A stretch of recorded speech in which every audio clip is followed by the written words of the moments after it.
históricas, culturales, geográficas, eran diferentes a las que había en el momento de preparación de la entrada a la tierra prometida y de la salida de la esclavitud en Egipto. Entonces fue necesario que el sacerdote Esdras y que los sacerdotes que le acompañaban leyeran nuevamente la ley de Dios al pueblo claramente, es decir, con interpretación. De otra manera, la ley de Dios iba a ser irrelevante para el pueblo en ese momento. ¿Okay? Muy bien. ¿Hasta aquí me están siguiendo, hermanos? Bueno, muy bien. Y dice entonces que leyeron en el libro de la ley de Dios, traduciéndolo y dándole el sentido para que entendieran la lectura.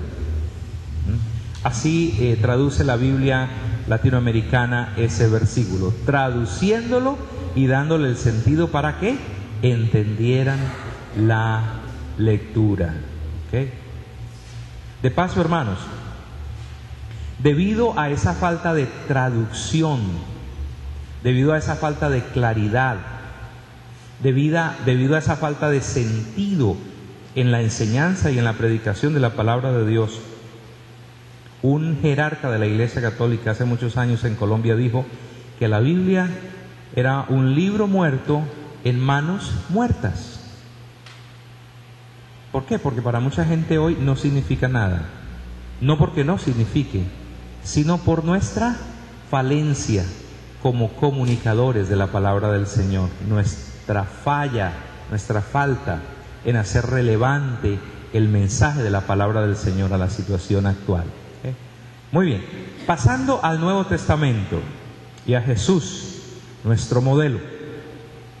En el Evangelio según San Lucas, capítulo 24, versículos 13 al 32, encontramos un pasaje conocido para la mayoría aquí, ¿no? Es el encuentro del Jesús resucitado con los discípulos que regresaban a Emaús luego de la crucifixión, ¿no? Ustedes seguramente recuerdan bien la historia, ¿no? Pero un dato muy interesante es que en el relato se nos dice que el Jesús resucitado les abrió a ellos tres cosas. Primero les abrió los ojos, luego les abrió el entendimiento y después les abrió las Escrituras. Y cuando Él les abrió esas tres cosas, finalmente ellos se dieron cuenta de quién era ese personaje que se puso al lado suyo en el camino. Se dieron cuenta que era Jesús, el resucitado, el Mesías.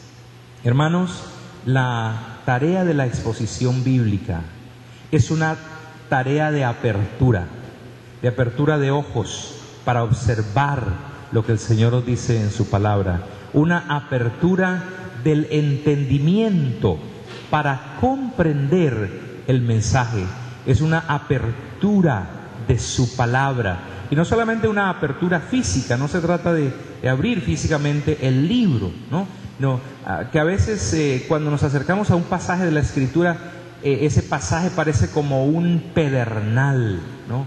Que no nos dice nada. La exposición bíblica pasa por la apertura de las Escrituras y desde luego requerimos en esa labor de la presencia y del poder del Espíritu Santo, quien finalmente es quien ilumina la palabra del Señor en nuestra mente, ¿no? Y un ejemplo más del Nuevo Testamento también, Felipe, el evangelista que primero fue diácono en la iglesia de Jerusalén, en su encuentro con el eunuco etíope, fíjese bien, no dice inicuo ni inocuo, sino eunuco, son tres cosas diferentes. El eunuco etíope, usted puede leer la historia completa en el capítulo 8 del libro de los Hechos, ¿no? Dice que después de haber estado en una tremenda campaña de avivamiento en Samaria, el Espíritu Santo se llevó a Felipe al desierto. Después de haber estado predicándole a multitudes en una urbe, Dios le lleva para predicarle el Evangelio a una sola persona en el desierto. Pero es que el Señor tenía un propósito especial, no solamente con Felipe, no solamente con el eunuco, sino con toda una nación y con todo un continente, ¿no? Y dice la Biblia que el eunuco regresaba en su carruaje leyendo uno de los rollos o de los pergaminos del profeta Isaías, y estaba leyendo aparentemente el capítulo 53, ¿no? Y cuando Felipe le escuchó leyendo esa porción, le preguntó: ¿entiendes lo que lees? ¿Entiendes lo que lees? ¿Qué dice que hizo Jesús con los 2 discípulos en el camino a Emaús? Les abrió los ojos, pero les abrió también el entendimiento. No es que Felipe considerara de un más bajo coeficiente intelectual al eunuco. No, tenía interés en que este hombre entendiera lo que estaba leyendo. ¿Cuál fue la respuesta del eunuco? ¿Y cómo voy a entender si alguien no me explica? Hermanos, la exposición bíblica tiene que ver con la tarea de explicar las Escrituras para que sean entendidas. Y dice la Biblia que entonces el eunuco invitó a Felipe a subir a su carro y desde la porción que estaba leyendo le anunció el Evangelio de Jesús. En otras palabras, le anunció a Jesús, le mostró a Jesús, abrió los ojos, el entendimiento y las Escrituras para que el eunuco, al igual que los discípulos de Emaús, vieran en ese siervo sufriente de Isaías 53 al Mesías, al Cristo, ¿no? Y como resultado entonces de su conversión a Jesús, el eunuco pidió ser bautizado allí en un oasis que encontraron en medio del desierto. El eunuco siguió gozoso su camino, llevó el evangelio a Etiopía. A causa de ese testimonio de un siervo obediente que estuvo dispuesto a exponer la palabra, a interpretarla, a explicarla claramente, no solamente un hombre, sino una nación y un continente, el continente africano, recibieron la palabra de Dios.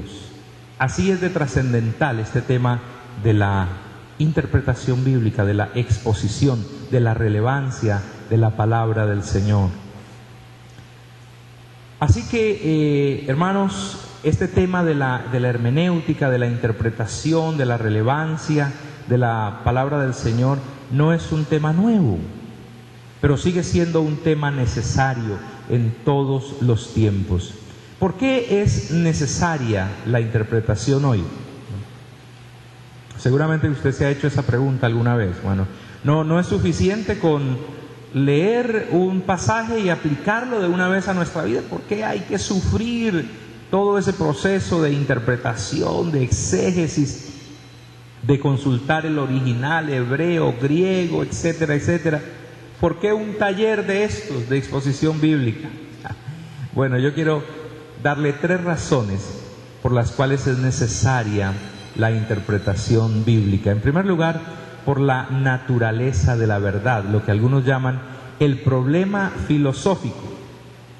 En segundo lugar, por la naturaleza suya y mía como lectores de la palabra del Señor. Y en tercer lugar, por la naturaleza de la Biblia. Y esto lo voy a mencionar rápidamente. Hablemos en primer lugar de la primera razón, de la naturaleza de la verdad, o el problema filosófico. Ese problema filosófico se plantea con una pregunta. La pregunta es: ¿existe la verdad? Y si existe, ¿cómo la puedo conocer? ¿Cómo sé que lo que conozco es válido? En la filosofía, esto se conoce como el problema de los absolutos, ¿no?